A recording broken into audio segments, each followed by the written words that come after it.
Desde o primórdio dos tempos, nós humanos olhamos para o céu e contemplamos bilhões de pontos luminosos. Alcançar planetas distantes já foi ideia apenas de poetas e sonhadores. Mas com o avanço da tecnologia, este sonho está cada vez mais próximo da realidade.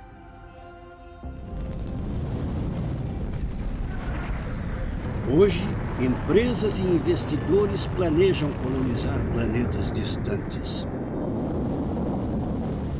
O primeiro passo desta jornada será dentro de nosso próprio sistema solar.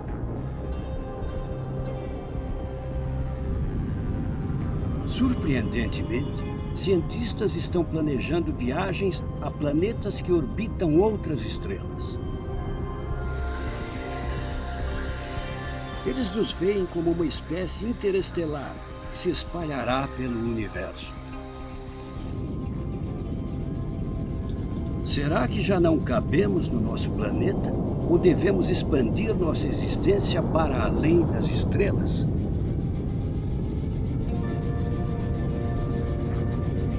Colonização espacial, a última esperança.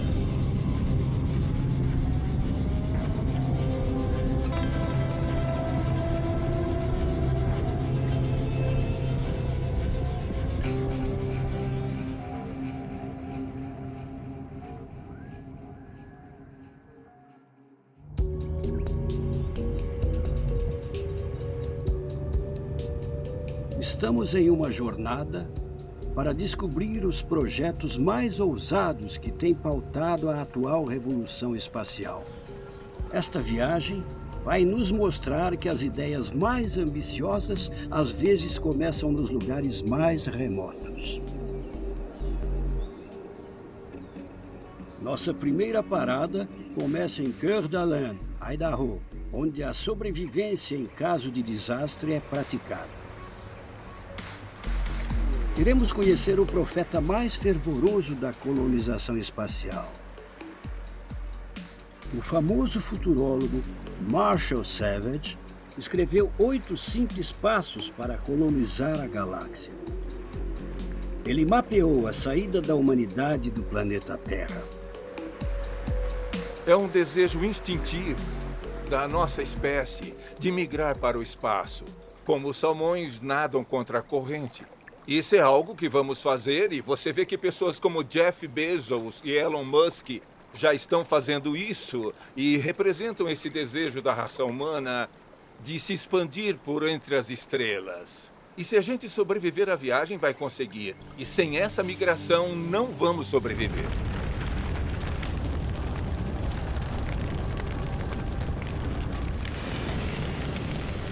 Eu vivi no Oeste minha vida inteira e sempre tivemos incêndios florestais, mas nunca nessa proporção. Cidades inteiras estão virando cinzas. E me faz perguntar como vai ser ano que vem e no ano depois dele.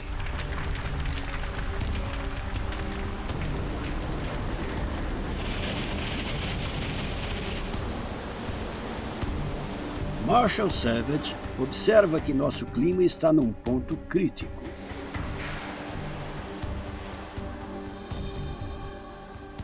É uma catástrofe em andamento. Nós já fomos longe demais no que tange à preservação climática e também à prevenção. Marshall teme que nosso planeta se torne inabitável.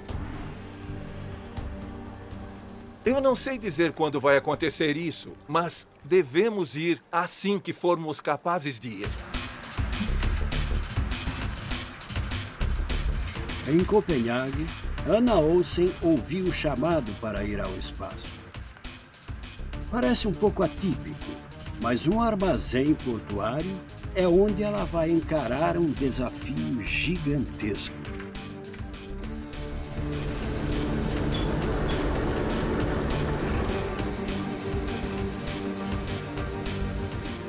Ela está determinada a ser a primeira astronauta de um grupo de aspirantes, o Copenhagen Suborbitals. Por mais peculiar que este grupo de estudantes, eletricistas e engenheiros pareça, sua tecnologia é bem refinada. Ana e seu time querem entrar para a história como o primeiro grupo amador a completar um voo intergaláctico. Antes de ir para o espaço, eu acho que eu vou investir no meu preparo físico. Porque você é exposto à força G. Então você precisa estar bem fisicamente. Eu acho que a viagem até lá vai ser bem desagradável, mas assim que chegar na gravidade zero, acho que vai ser maravilhoso. Enquanto isso, o pai de Ana, Karsten Olsen, é outro aspirante a astronauta.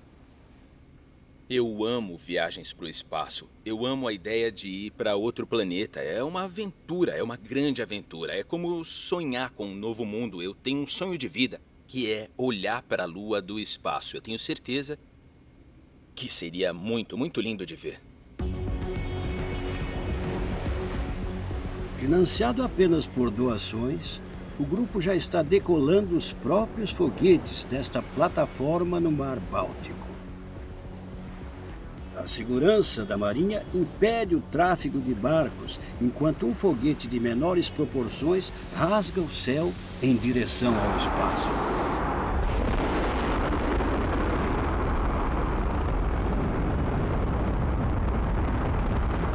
Estimulados por estes sucessos, o grupo de Copenhagen está construindo um foguete em tamanho real. E Ana está supervisionando todos os detalhes. Eu tô pintando os tanques do nosso foguete e eu espero que seja esse foguete que vai para o espaço. Ele tem 1 metro de diâmetro, que também é o espaço que eu vou ter para me sentar. Eu vou sentar encolhida como uma bola, com os meus joelhos nas minhas orelhas, e não é exatamente espaçoso.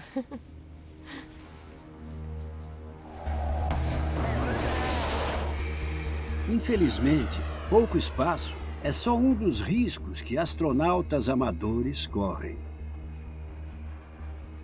Tivemos uma colisão na água.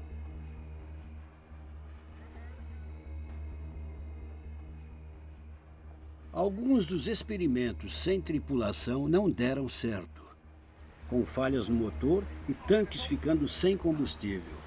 E é por isso que antes da Ana embarcar rumo às estrelas, este jovem precisará voar algumas vezes.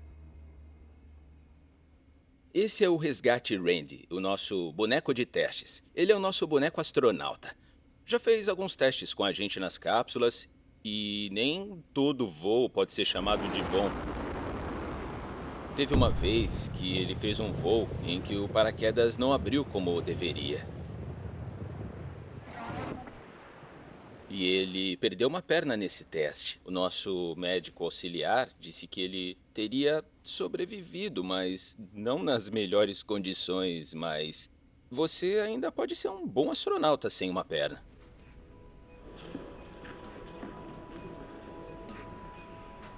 Inabalada por tais acidentes, vemos Ana imersa em seu próprio universo.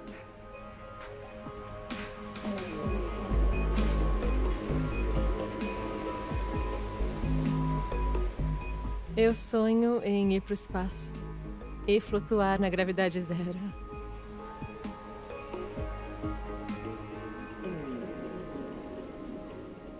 Eu adoraria experienciar o silêncio em outro planeta, por exemplo, em Marte. De ver o seu tom vermelho e poder estar em um planeta que não é colonizado.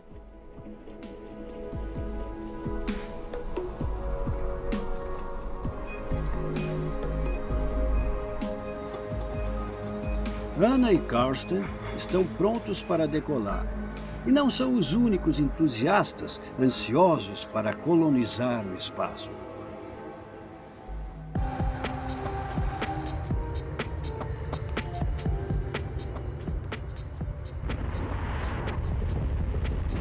Tem uma corrida em andamento, rápida e mais ambiciosa do que já vimos antes.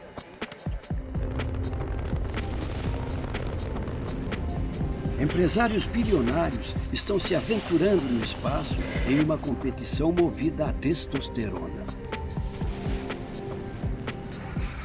Com a sobrevivência da humanidade em jogo, eles estão ambicionando a colonização da galáxia.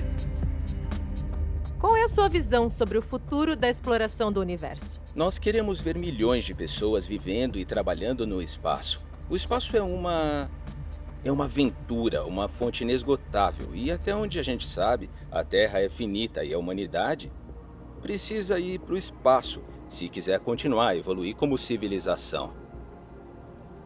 Temos que investir pesado na inovação tecnológica para tornar a vida multiplanetária. Eu acho muito importante assegurar o futuro da vida como conhecemos e garantir que a vida pensante nunca seja extinta.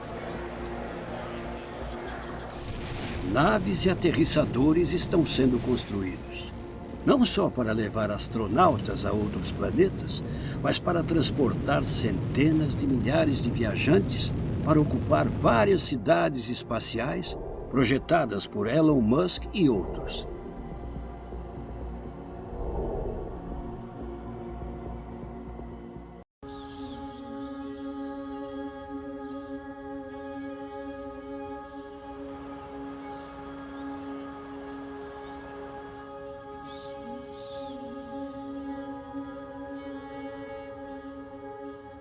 Mas o que colonizar a escuridão desoladora do universo realmente significa? Em Creed, Colorado, nós buscamos um homem capaz de iluminar esta questão. Mike Fowle passou mais de um ano fora de seu planeta. Para ele, foi uma experiência de abrir os olhos. Quando pensamos no que existe lá fora e que nós fazemos parte de só um pedacinho, esse pedacinho nesse universo é uma coisa bem maluca de se pensar. Com certeza é uma experiência sem precedentes. É muito animadora. Mike Fowle foi comandante de uma aterrissagem fundamental no espaço. A Estação Espacial Internacional foi uma das maiores conquistas da humanidade. É como se fosse algo equivalente às pirâmides. É uma das grandes maravilhas do mundo. E essa contribuição para a posteridade da humanidade é o começo do assentamento no espaço. Mas uma aventura nesta dimensão tem um preço. Mike Fowle sobreviveu a uma colisão na Estação Espacial Russa Mir, um dos piores acidentes espaciais da história. Ele sabe, por experiência própria, o que é ficar à deriva no espaço. O espaço é um ambiente totalmente inóspito, isolado de uma temperatura externa que vai de mais ou menos menos 200 Celsius até mais 200 Celsius. É uma grande variação de temperatura. E claro que não tem ar. E se você se aproximar de uma janela sem proteção ultravioleta, você se queima em 30 segundos. E às vezes você vai olhar para fora da sua nave e vai ver sombras pela janela e é tipo, opa, olha, era uma rocha voando.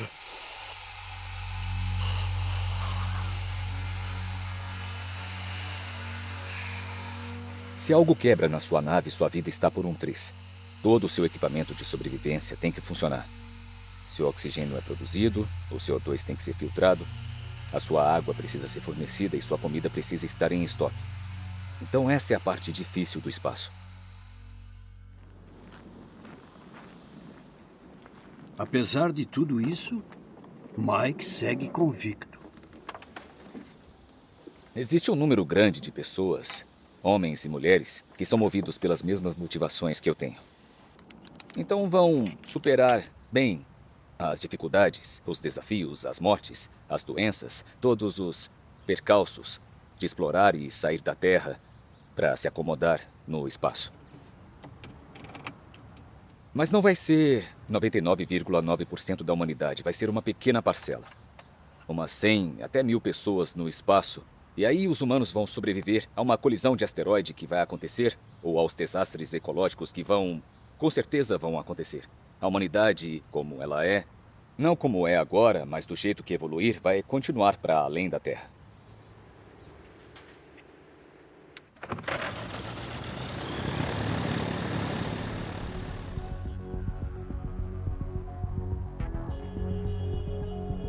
Sempre vão existir pessoas como Mike Fowler, que querem se aventurar no desconhecido, não importa o quão perigoso seja.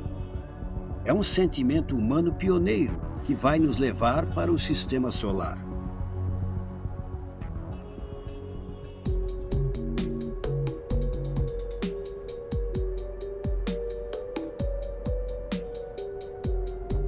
Para descobrir como uma colônia espacial se parece, nós viemos para a cratera Ramon, a quase 200 quilômetros de Jerusalém, no deserto Negev.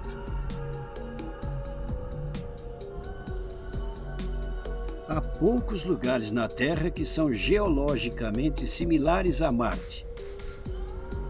E é por isso que há uma carga especial sendo levada para esta região remota.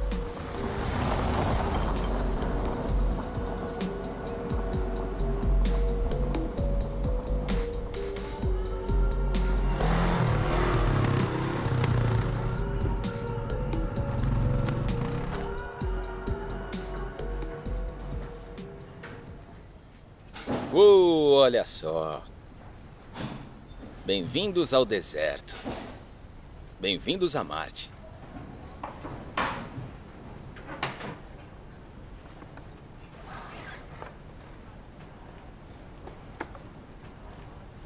Este é o capacete experimental do traje simulador Aldax. Trabalhamos há mais de 10 anos nesta veste espacial e precisa simular as maiores limitações que existem no espaço. Então, ter isso em mãos significa que estamos quase prontos. É abrir o capacete. O astrofísico Gernot Grömer é o diretor do Fórum Austríaco Espacial. Sua organização está simulando uma possível colônia em Marte. A NASA e a Agência Espacial Europeia também estão envolvidas, trabalhando no projeto mais refinado do mundo deste tipo. Hoje, eles estão testando um traje de ponta, com sensores e um sistema de leitura biológica.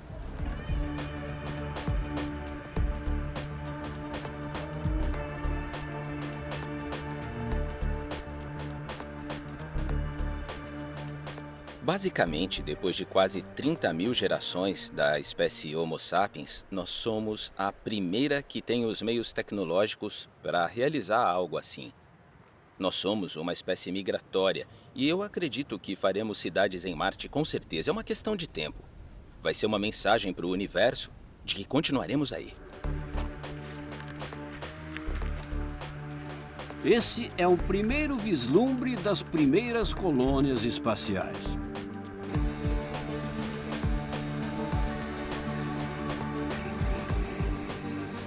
Mas quais desafios teremos que superar para realizar este sonho?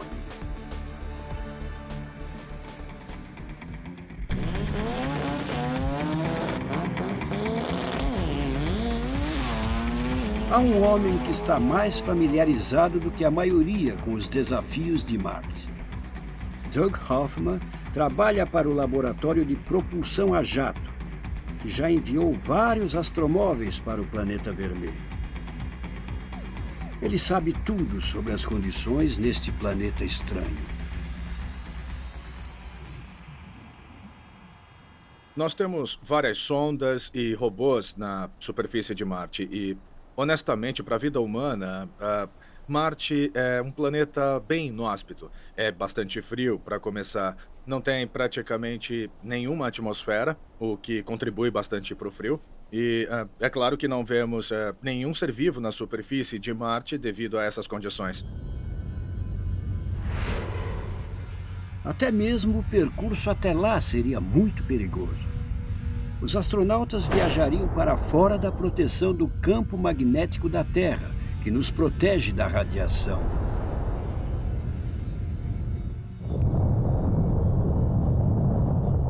Erupções solares arremessariam partículas pelo espaço.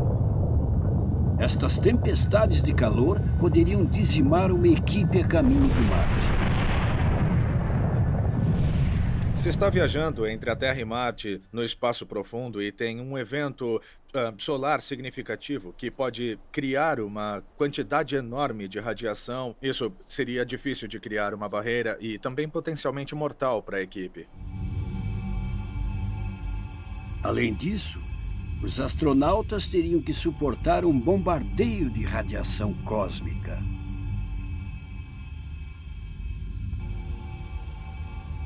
Estas partículas carregam muita energia. Então você precisa, olha, talvez uns 10 metros ou mais de água líquida ou hidrogênio líquido para te proteger. Então, essencialmente, eu penso nisso como basicamente colocar uma nave dentro de um aquário. Um aquário gigante e você é o peixe dourado nadando ali no... Quando os astronautas chegassem na superfície de Marte, os problemas continuariam. A radiação é 12 vezes mais elevada do que na Terra, sem contar as tempestades solares mortais. A realidade da vida em Marte seria massacrante. Uma equipe de astronautas destemidos se abrigaria em bunkers à prova de radiação e degustariam drinks de urina reciclada. Enquanto cidades em Marte parecem fantásticas, este tipo de realidade pode estar ao nosso alcance.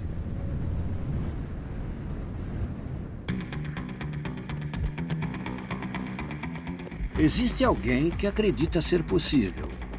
Mas se alguém te chamar para ser um colonizador de Marte, melhor correr.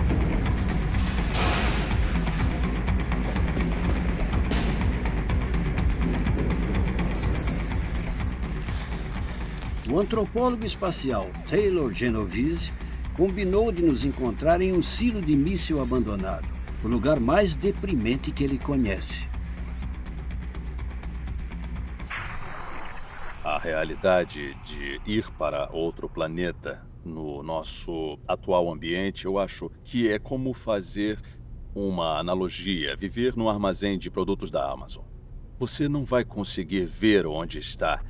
Vai estar dentro de uma fábrica e você não vai experienciar o que acha que vai experienciar. Esse é o tipo de desafio de estar em outro planeta e, acima de tudo, estar longe da Terra. Você vai ficar preso num cubículo.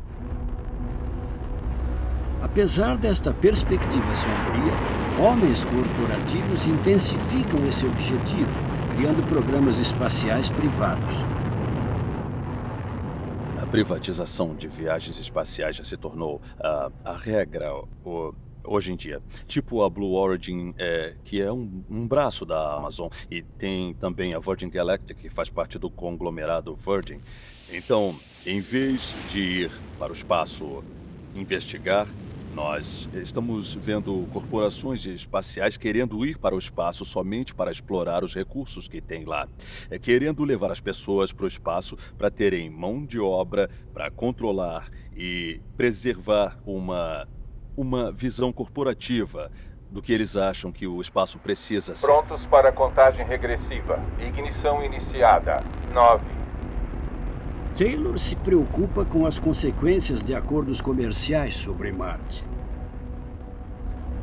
Vamos dizer que nós temos uma comunidade em Marte, Cidade Musk, vamos supor, e Elon voltou para a Terra porque ele sabe que é melhor estar num planeta que você pode respirar e coordenar as pessoas que estão na Cidade Musk. Vamos supor que estejam extraindo minerais que são raros na Terra, algo que seja bem valioso, e estão ficando cansados de trabalhar turnos de 12 horas. O problema que nós temos com empresas privadas nessa situação é que tem controle absoluto do ambiente, entendeu?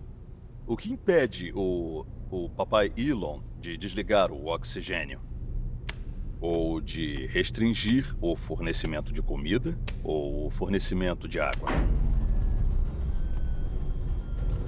O motivo pelo qual eu sou tão cínico sobre isso, sendo bem específico, é que estamos vendo táticas similares hoje em dia. Por exemplo, nos centros de distribuição da Amazon, essas mesmas táticas são usadas para justificar restrições radicais contra os funcionários.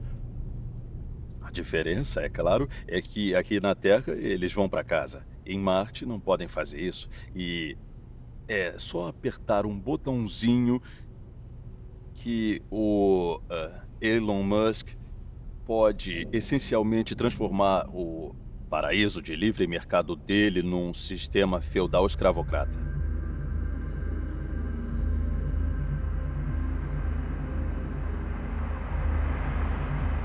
Em termos espaciais, Marte pode estar perto, mas está cercado de desafios.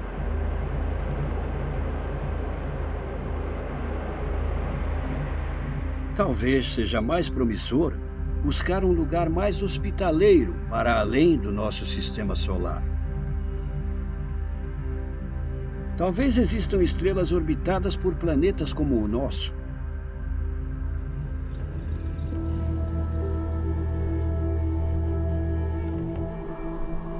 Fomos para o vulcão Mauna Kea, no Havaí, abrigo de muitos observatórios. A altitude elevada e escuridão absoluta atraem os fãs de estrelas. Nos encontramos com uma ex-funcionária do Observatório Gemini em Mauna Kea, renomada astrônoma Luciane Walkowics.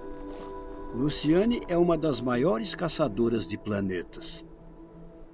Buscamos corpos que tenham o mesmo tamanho da Terra, então lugares que possam ter essas superfícies rochosas e que também tenham oceanos por perto. Buscamos lugares com a temperatura certa, nem muito quente, nem muito frio. Às vezes comparamos com um conto da Caixinhos Dourados, comendo um mingau, nem muito quente e nem muito frio. E isso é porque queremos que a água exista em estado líquido, porque a água líquida é uma das melhores soluções para a química da vida. E aí olhamos para a atmosfera para analisar se ela comportaria coisas como o oxigênio ou um equilíbrio entre tipos diferentes de gases atmosféricos que seriam condizentes com a existência da vida.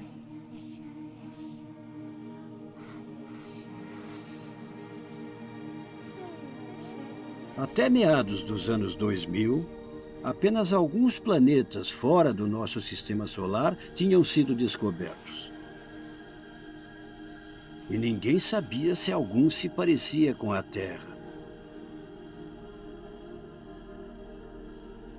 Até que tudo mudou.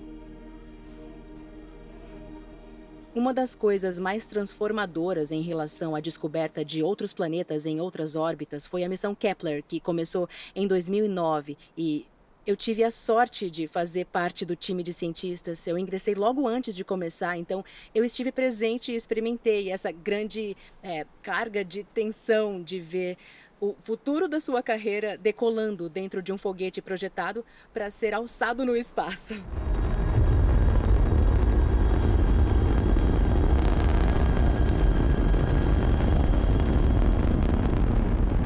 Decolagem do foguete Delta II com Kepler, em busca de planetas que sejam similares ao nosso. O lançamento do telescópio espacial Kepler talvez seja lembrado como o marco inicial da maior descoberta astronômica da nossa existência. Capaz de captar imagens que nenhum outro telescópio da Terra consegue, o Kepler iniciou sua missão de encontrar outros mundos. E foi mesmo o Kepler que abriu suas lentes e, de repente, começou a encontrar mundos e mundos, milhares de planetas que não sabíamos que existiam e indicam a existência de bilhões de planetas mais. E isso muda demais a perspectiva e abre um novo universo para nós.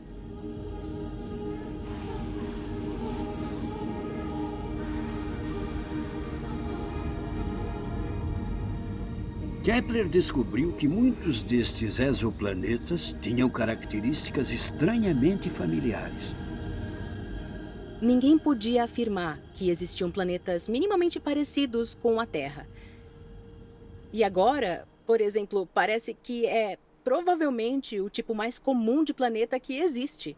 E ainda não sabemos se esses planetas são como a Terra, do jeito que nós conhecemos, no sentido de andar por aí, curtir o solzão, a brisa, o vento no rosto, mas significa que há muitos lugares onde podemos encontrar vida.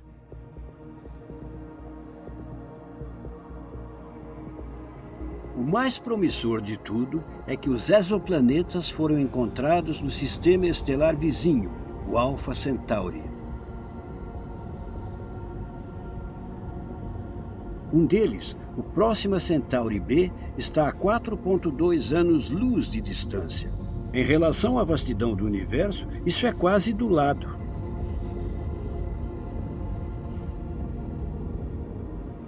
Mas mesmo que esse exoplaneta seja habitável, uma viagem até lá levaria 5.000 anos.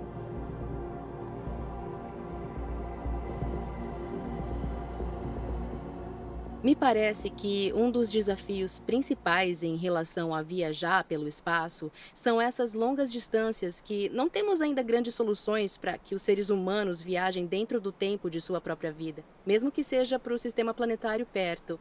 Bom, existem essas ideias de que pode-se pôr pessoas no que chamamos de nave geracional, onde muitas gerações viveriam nessas naves e talvez, não você, mas seus descendentes ou os descendentes deles, um dia chegariam nesse sistema planetário. Para esta missão acontecer, gerações sucessivas teriam que viver e morrer durante a viagem.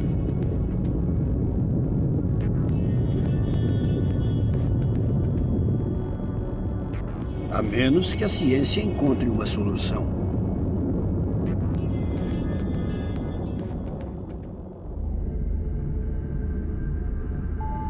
Nos filmes, astronautas interestelares são congelados e depois ressuscitados quando chegam ao destino final.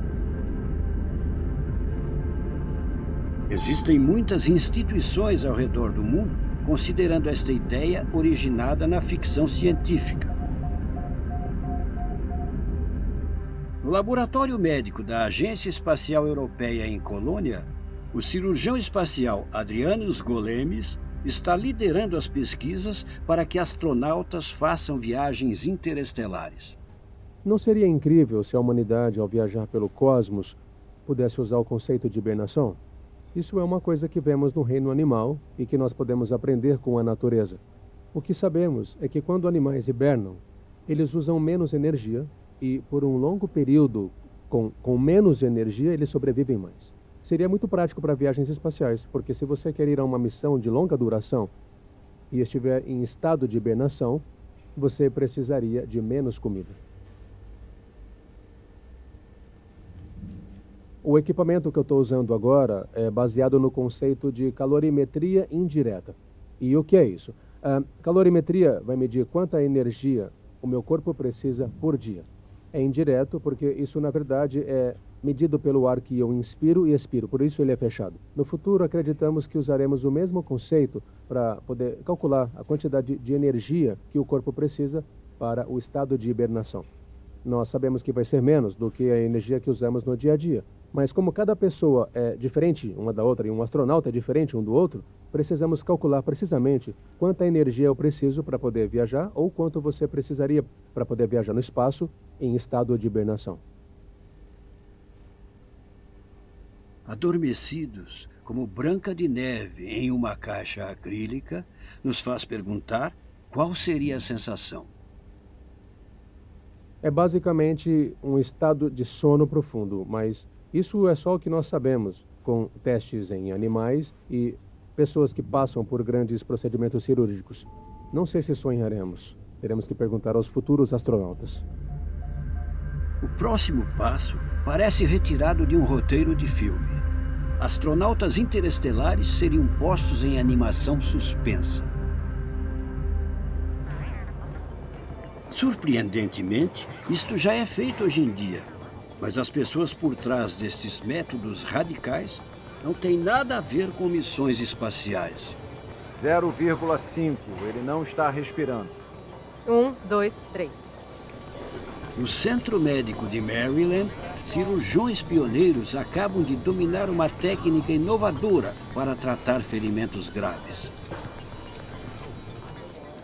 Nós temos um homem jovem baleado várias vezes, perfuração grave na região do ombro direito e 2 perfurações graves no baixo ventre. Pode solicitar uma transfusão de sangue? Pacientes com ferimentos graves por arma de fogo têm uma taxa de sobrevivência de 7%. É uma corrida quase impossível contra o tempo. Ele está tendo uma hemorragia. Ácido histólico. Os médicos estão buscando formas de contornar o problema. Para ganhar 40 minutos de atendimento, eles desenvolveram uma técnica que reduz o metabolismo do paciente. Ao resfriar a pessoa rapidamente, eles protegem o corpo inteiro. O aspecto único aqui é que nós estamos preservando não só órgãos específicos, mas o corpo inteiro em sua totalidade, incluindo o cérebro, o fígado, coração, pulmão e outros órgãos vitais como o intestino. Vamos resfriar para 20 graus. Os médicos substituem o sangue com uma solução salina resfriada a 20 graus Celsius ou 68 Fahrenheit.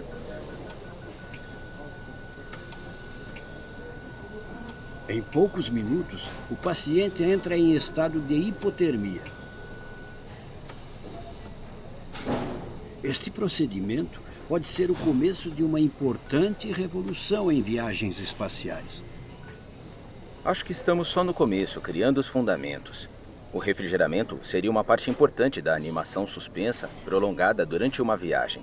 Se é possível reduzir a necessidade do corpo por oxigênio, comida, suprimentos, então você pode prolongar muito a vida em um estado assim.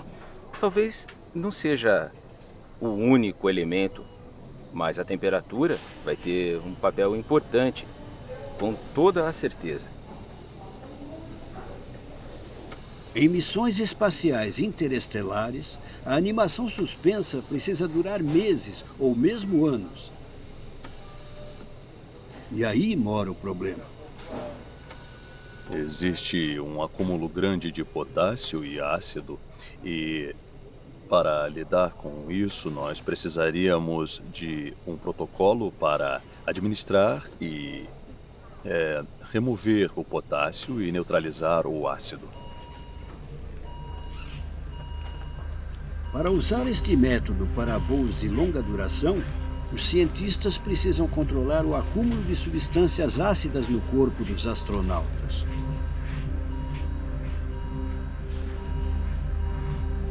Por enquanto, isso parece impossível.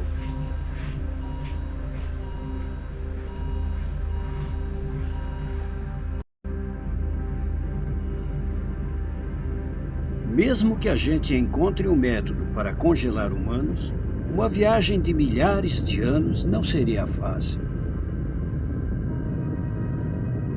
Alguns membros da equipe precisariam estar acordados para cuidar da nave e providenciar as medidas de sobrevivência.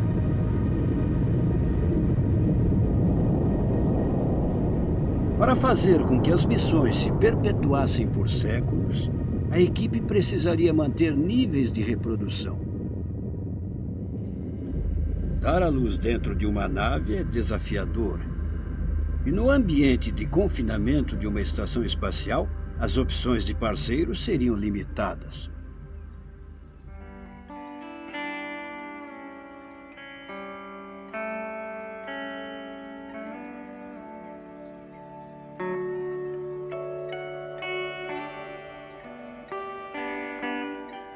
No Colorado, tem um homem que tem certas preocupações com este tipo de reprodução.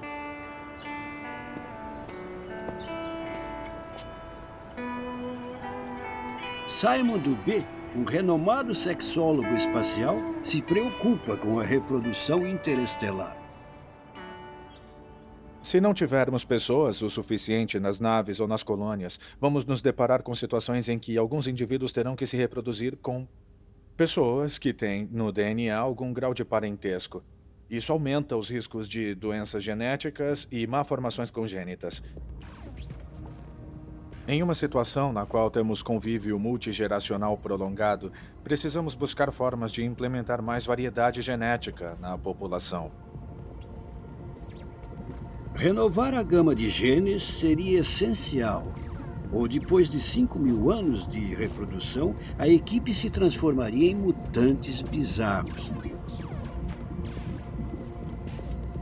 As estimativas variam de acordo com a quantidade de pessoas saudáveis a bordo. Tem pesquisadores que estimam que precisaríamos de 40.000 indivíduos e outros menos de 100. Os que defendem números menores estão levando em consideração que nesta situação precisamos de tecnologia genética, como, por exemplo, levar óvulos fertilizados, que vão ser implementados aos poucos, para oferecer a diversidade genética necessária na colônia ou a bordo dessa nave. Mas saúde genética não é a única questão reprodutiva que precisamos administrar no espaço. O espaço impõe vários desafios para a sexualidade, inclusive sexo em casal. Então, um deles é o fato de que não há gravidade. Então, em gravidade zero ou microgravidade, pode ser muito difícil aproximar os parceiros, porque quando um se mexe ou faz algum movimento, vai repelir a outra pessoa para longe dela. Então, precisamos de estratégias, elementos ou de um sistema mecânico para manter as pessoas próximas umas das outras para que possam aproveitar o ato sexual juntas. Desafiado por questões tão delicadas, Simon não acha que sexo no espaço deva ser encarado como problema. Imagina qual seria o impacto de se relacionar sem peso corporal. Você pode se mexer. Com zero gravidade, você pode aproveitar as atividades sexuais, inclusive com vários parceiros, sem peso corporal. Qual seria o impacto no nosso comportamento sexual, preferências e fantasias? Eu acho que no contexto espacial isso mudaria completamente e acrescentaria novos caminhos para a sexualidade humana.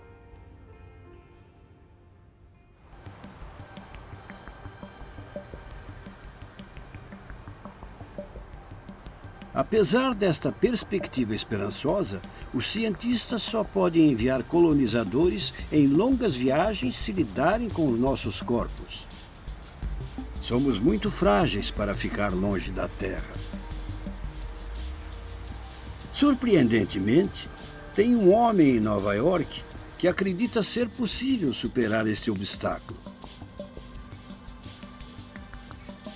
Conversamos com o geneticista da NASA, Christopher Mason, em seu laboratório. Ele sabe com o que está lidando.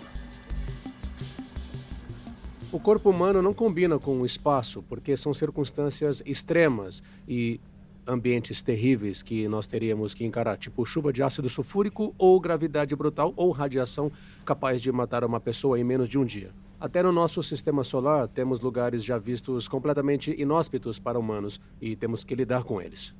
Para cada astronauta que já foi para o espaço, todos, nós criamos medidas de proteção física, proteção farmacológica para mantê-los seguros, mantê-los saudáveis e ativos.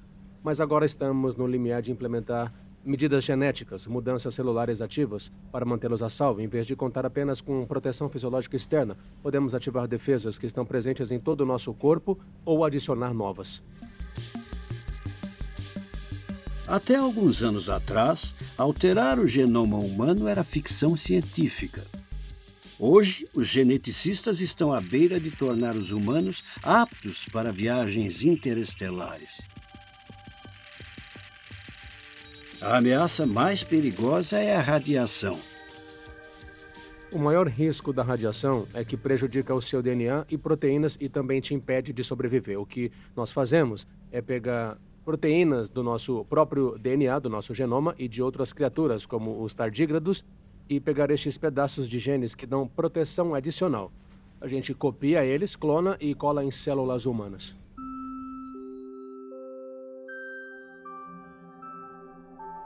Christopher Mason gosta de pegar genes destes artrópodes engraçados, conhecidos como tardígrados.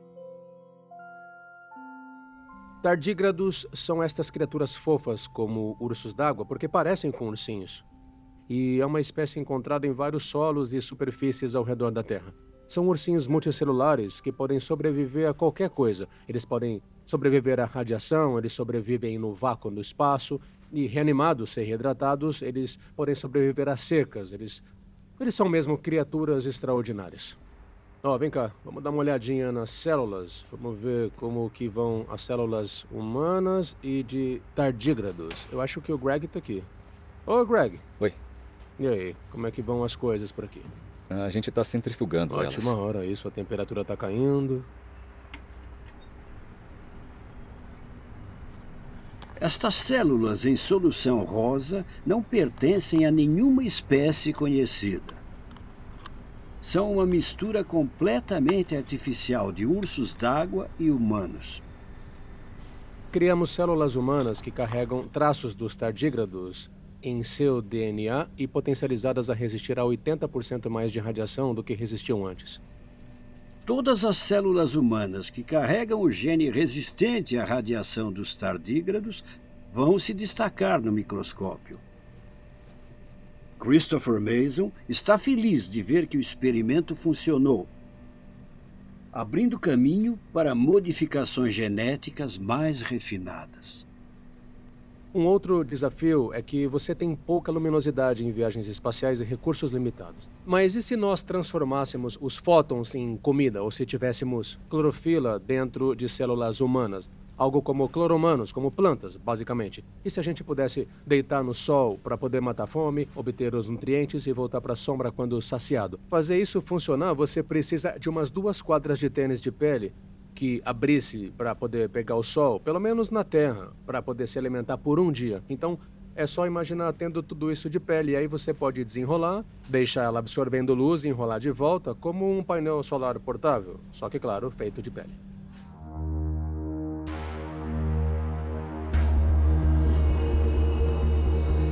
Este novo super-humano espacial não conheceria limites.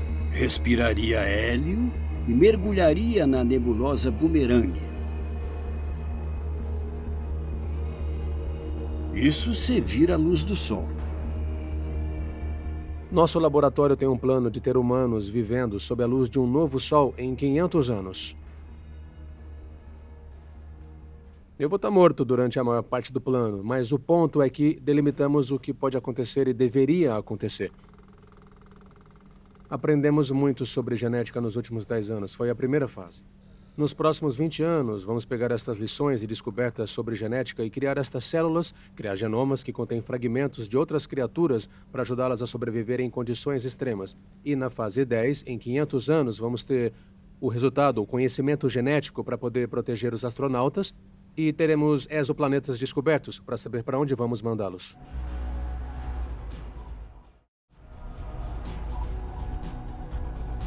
Se humanos geneticamente modificados se aventurassem para conquistar a galáxia, eles teriam que adaptar seus corpos e suas mentes.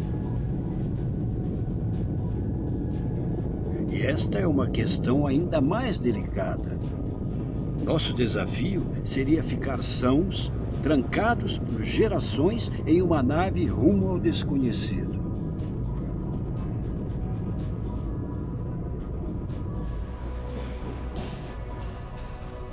O antropólogo espacial Taylor Genovese tem certeza de que entraríamos em conflito na metade do caminho. O dia a dia é compartilhado e todo mundo que já dividiu casa sabe que a menor coisinha pode explodir e virar uma briga homérica. Alguém bate o garfo no prato do jeito errado e isso pode virar uma briga. O problema aumenta porque não dá para escapar, não pode se retirar para se acalmar, porque está sempre no mesmo lugar.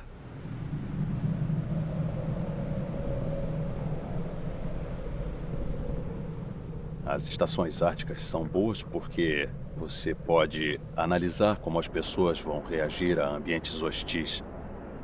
Nos últimos anos, rolou um caso de um membro da equipe russa que revelava o final dos livros disponíveis na biblioteca para um membro de um outro time russo de propósito e maliciosamente contava os finais. E isso deu tão errado que o integrante de um outro time não aguentou mais. Ele foi na cozinha, pegou uma faca de carne e esfaqueou o cara do spoiler e eles tiveram que, é claro, remover eles da área. Mas no espaço sideral, você não vai poder fazer isso.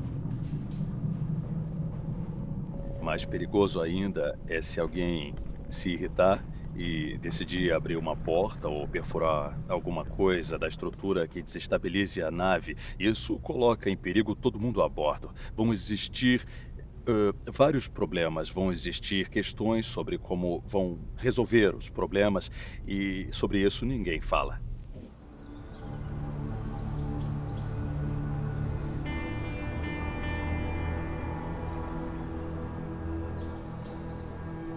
Se hoje a saúde mental em viagens espaciais longas ainda é um tabu, ela já foi pesquisada no passado.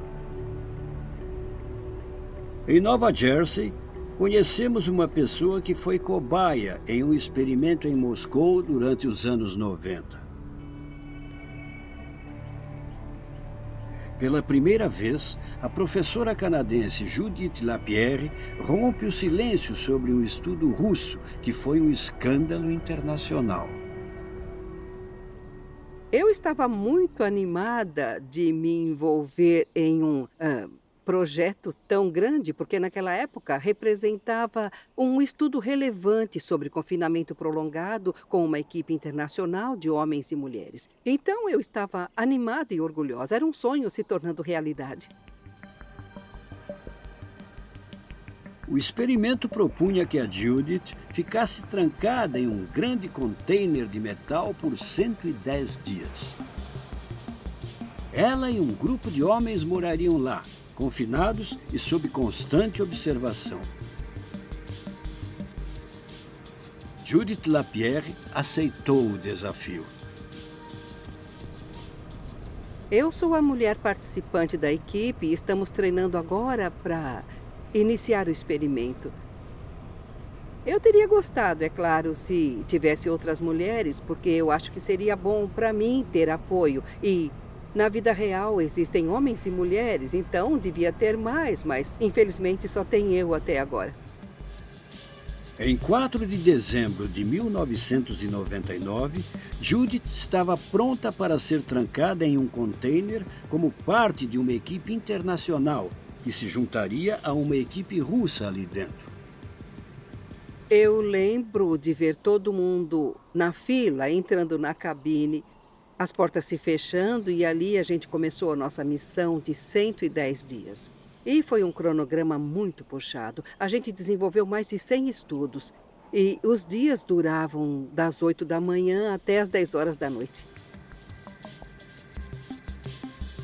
Judith se acostumou com sua nova vida, entrando em uma boa rotina de trabalhos com seus colegas.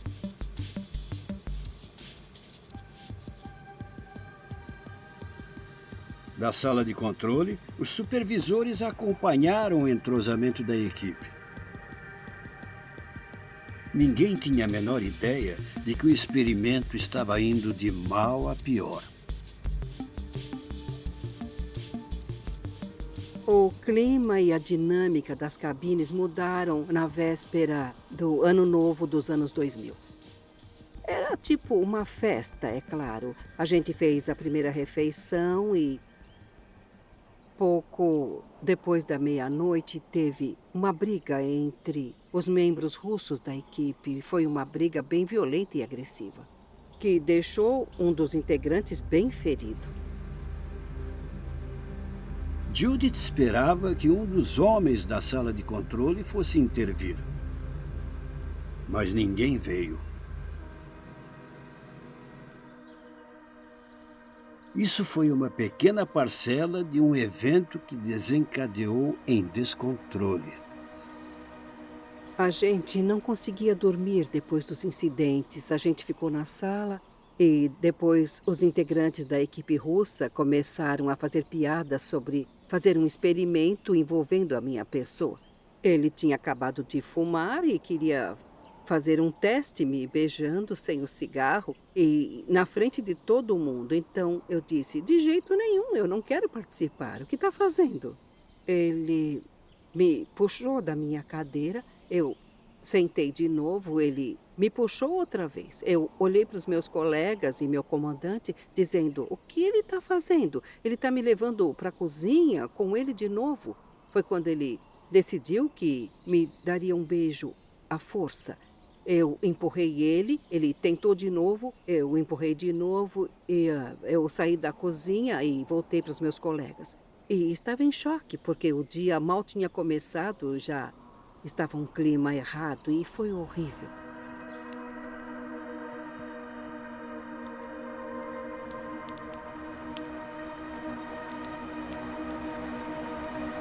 No dia seguinte, escrevemos para o controle de missão e para as nossas agências. E a resposta demorou entre 4 e 5 dias. Eles mandaram um papel pela escotilha das portas, pedindo para a gente assinar o papel ou ir embora. Estávamos livres. E é claro que fomos forçados a assinar. Se quisesse ficar, e eu queria muito ficar. O papel que a Judith assinou dizia que o incidente foi apenas um choque cultural.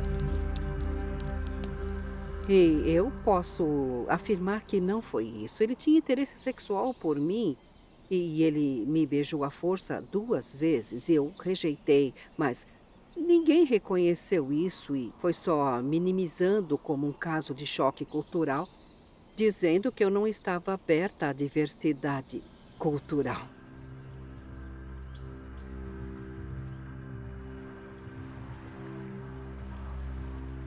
Quando a missão terminou, realmente afetou a minha carreira, porque eu achei que fosse ser o começo da minha pesquisa com a agência espacial ou o começo da minha vida profissional, mas eu fui totalmente excluída do sistema e não estive envolvida em nenhum trabalho espacial desde então.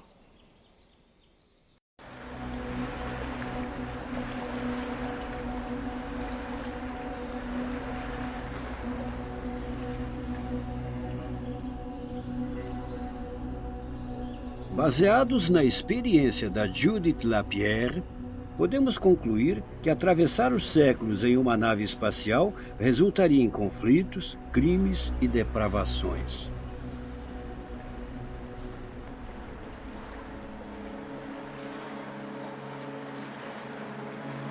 Se queremos uma chance de alcançar exoplanetas, precisamos descobrir como fazer dentro do nosso tempo de vida. É possível inventar uma nave rápida o suficiente?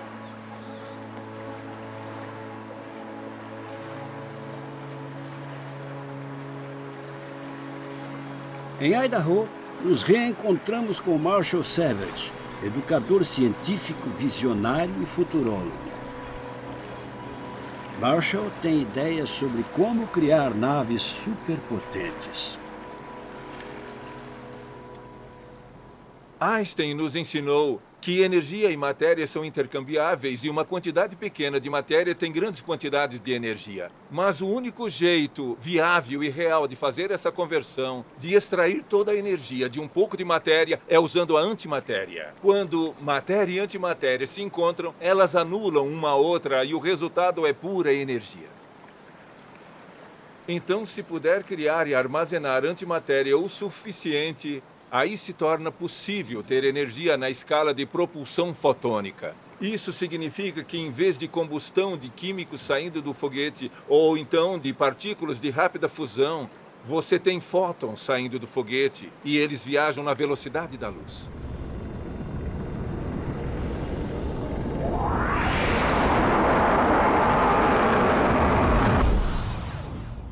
Combustível antimatéria nos faria viajar pela galáxia rapidamente.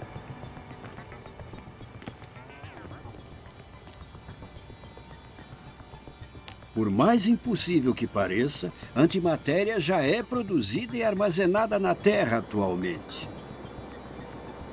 Em Genebra, o físico Michael Dozer cria antimatéria no acelerador de partículas no Centro de Pesquisa Nuclear.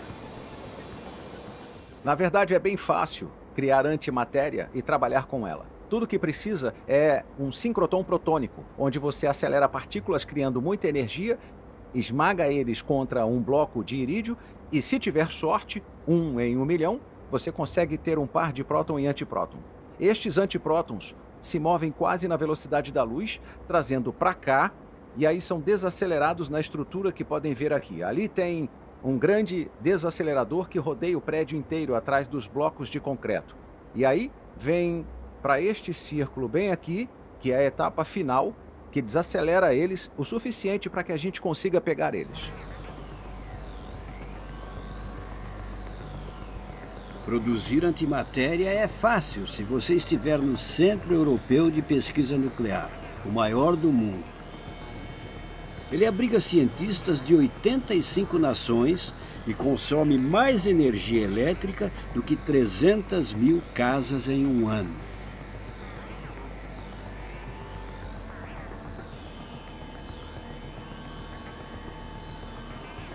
O Centro Europeu abriga os maiores equipamentos já produzidos, mas na física de partículas, os menores equipamentos podem também surpreender.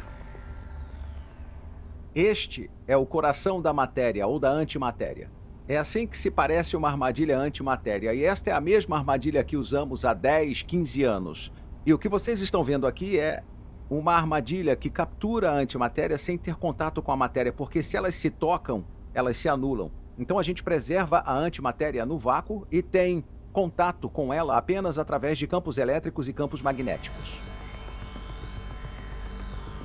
Infelizmente, a quantidade de energia necessária para fazer antimatéria é enorme.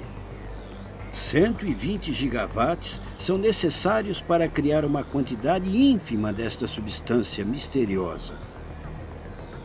E o retorno é realmente muito baixo. Toda a antimatéria produzida no Centro Europeu não é capaz de acender uma lâmpada. Michael Dozer trabalha com pequenas quantidades de antimatéria e encara outra questão: o tempo absurdo necessário para produzi-la. Por aqui, se o acelerador nos desse antiprótons a cada segundo e pudéssemos resfriá-los rapidamente, a gente teria algo em torno de 1/10 de nanograma por ano. O que significa que para obter 1 grama de antimatéria você precisa de 10 bilhões de anos, que coincidentemente é a idade do universo. Então, se a gente tivesse começado a juntar antiprótons no começo do universo junto com o Big Bang, hoje teria 1 grama de antimatéria.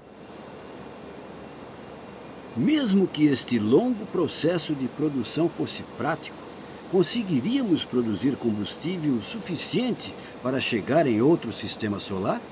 Agora, para chegar em Alpha Centauri, a minha referência é Star Trek, que tem a Enterprise. E na Enterprise tem este núcleo complexo movido a antimatéria.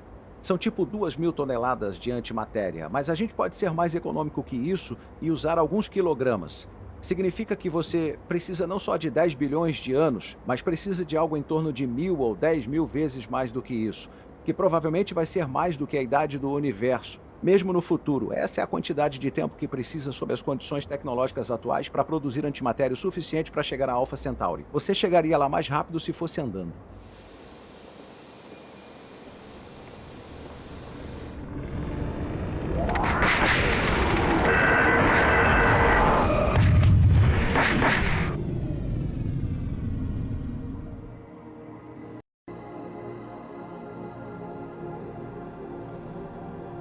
Por enquanto, as viagens interestelares permanecem no campo da ficção científica.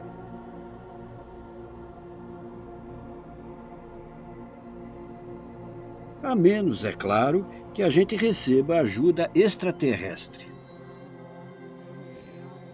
Se existissem aliens desenvolvidos, a gente poderia simplesmente pedir uma carona.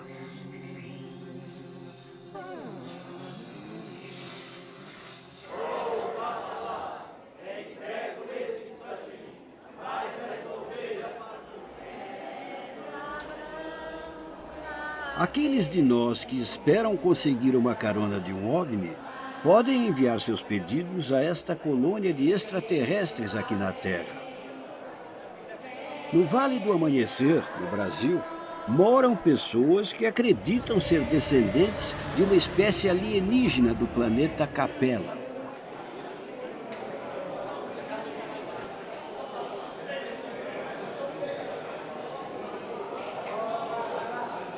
E este planeta, o nosso planeta Terra, ele é governado, ele é regido por um planeta chamado Capella. Essa nossa comunicação interplanetária se iniciou há 32 mil anos atrás, quando esses primeiros seres vieram a nosso planeta, assim, fazer as primeiras experiências de colonização, trazendo, assim, um altíssimo conhecimento científico sobre os átomos, sobre as moléculas, e assim eles começaram a transformar toda a geografia deste planeta Terra. O conhecimento sobre a história extraterrestre no Vale remonta a esta mulher, Tia Neiva.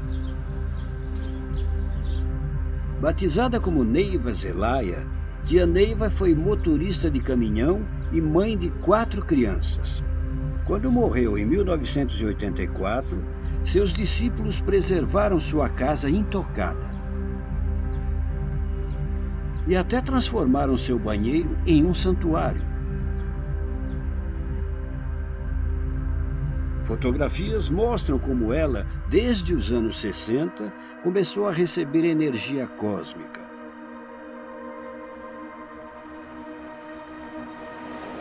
A energia era enviada pela nave-mãe, que paira invisível sobre o vale. Estes seres que vêm aqui não vêm apenas nos observar. Eles trazem energias luminosas, fluídicas, que ajudam a trazer uma harmonia para o nosso planeta e, consequentemente, fazendo uma limpeza das energias existentes aqui.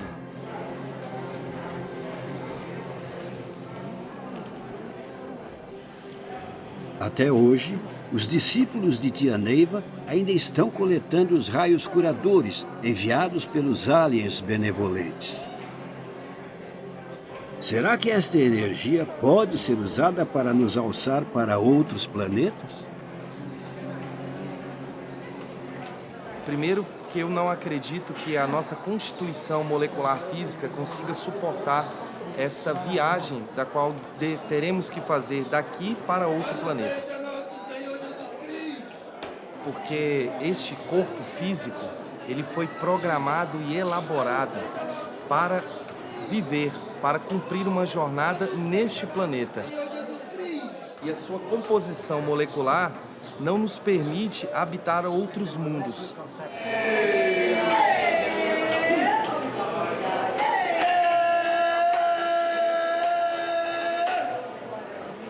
Os alienígenas do Vale estão presos na Terra. E com o passar dos milênios, seus corpos se adaptaram ao nosso ambiente. Por isso não podem retornar ao seu planeta natal.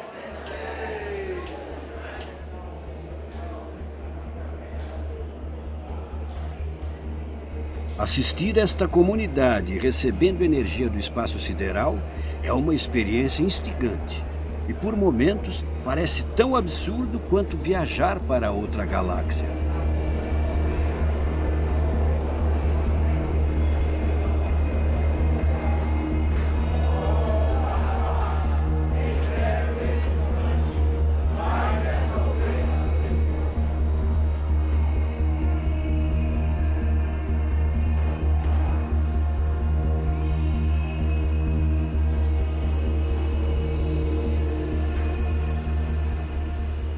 Deixamos os aliens do Vale do Amanhecer com a certeza de que não iriam nos abduzir com sua nave espacial.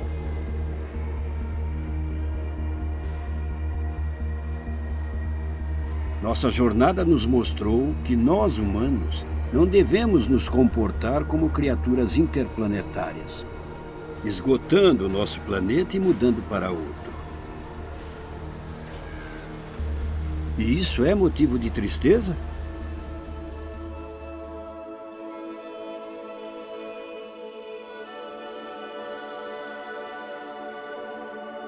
Desde sua jornada para as estrelas, o astronauta Mike Fowl enxerga nosso planeta de forma diferente. Eu sempre amei a astronomia e sempre amei as galáxias, sempre amei a ideia de ir para outros planetas ao redor de outras estrelas. Mas no final, o que mais me impressionou foi olhar para a Terra.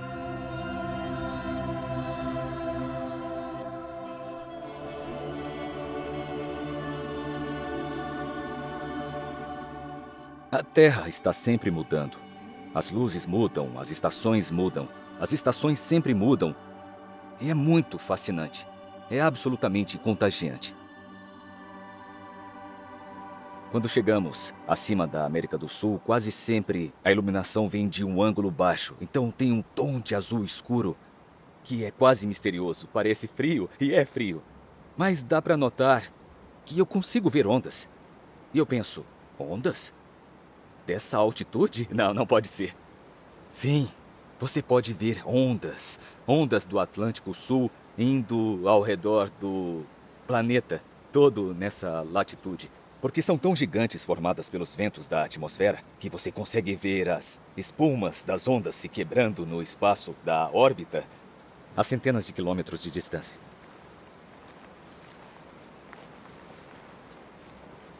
Eu valorizo a Terra e a ecologia da Terra.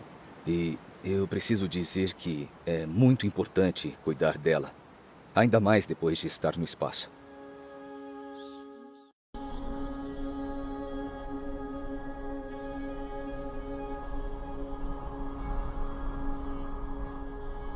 Em Beckett Mauna Kea, no Havaí, os telescópios são programados para varrer os céus em busca de mundos desconhecidos que um dia possam ser colonizados. Nas planícies, os nativos do Havaí têm uma ideia bem diferente de qual deve ser o lugar da humanidade no cosmos.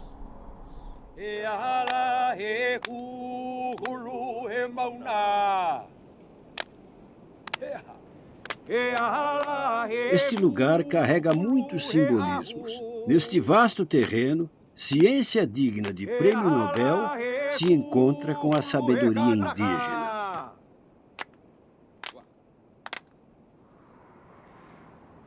O ativista havaiano Lanakila Manguayo presta seu respeito ao vulcão. Para ele, Mauna Kea é uma montanha sagrada que não deve ser perturbada pela humanidade. A astrônoma Luciane Walkovics desceu de seu cume para ouvir e aprender sobre as crenças havaianas. Lanakila aceitou mostrar a Luciane como a montanha deve ser honrada.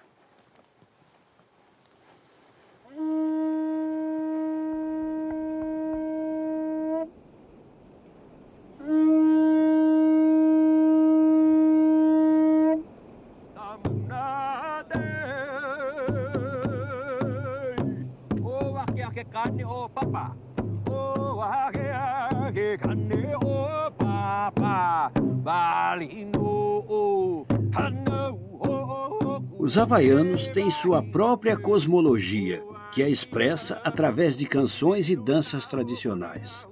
Cada passo e gesto tem um significado que se conecta ao vulcão sagrado. Aqui na montanha, muitas pegadas humanas estão marcando e modificando a terra e as rochas. Os ciclos naturais da hidrologia, da neve, do gelo e como deveria ser filtrada e escoada. Então precisamos permitir que as forças da natureza realizem o seu trabalho. Então, esta simples dança hula, que você vê os dançarinos recuando com esse toque leve dos dedos e toque leve dos pés em um movimento sempre para trás, para mostrar que deveríamos nos retirar destes lugares e deixar pouca ou nenhuma marca nele, nem mesmo das nossas pegadas.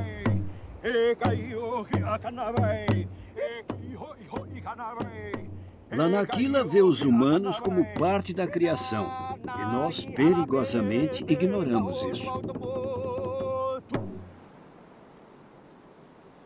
Quando você se distancia da realidade, ou se você se retira disso, ou pior, se considera superior à Terra, bom, é isso que você ganha.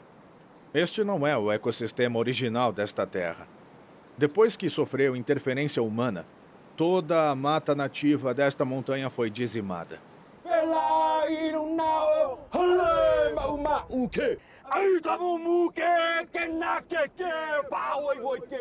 E aí, o que você pensa quando ouve as pessoas dizendo coisas do tipo, agora que eles usaram a Terra, eles vão partir para outros planetas, planetas em outras galáxias, ou Marte, ou qualquer outro planeta?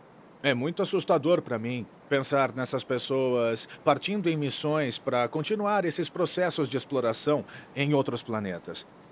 Eu não concordo com isso. Ainda temos muito que aprender aqui. E em muitos casos, eu acho que é importante que a gente proteja o resto do universo de nós.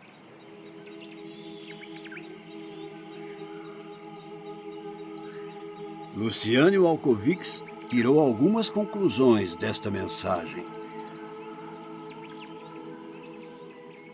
Eu acho que o problema que eu tenho com a colonização proposta por Elon Musk ou Jeff Bezos é que realmente descreve a colonização, a ideia de ir para os lugares para extrair e explorar. Propõe um tipo de colonização do espaço que muitas pessoas vivenciaram aqui na Terra.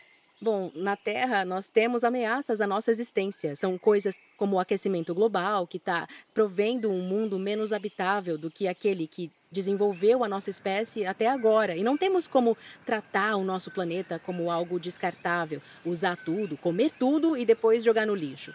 Nós temos só um planeta.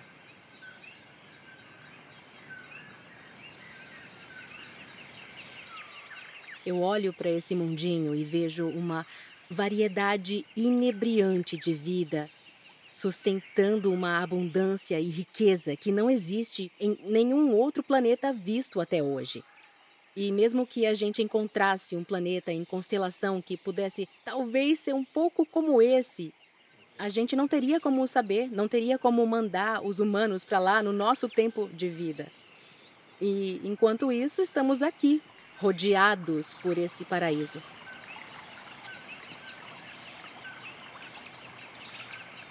Eu fico tão comovida com o planeta onde vivemos, especialmente como alguém que pensa muito em outros planetas, que eu posso nadar no oceano, eu posso beber dos rios, posso sentar e sentir o sol no meu rosto.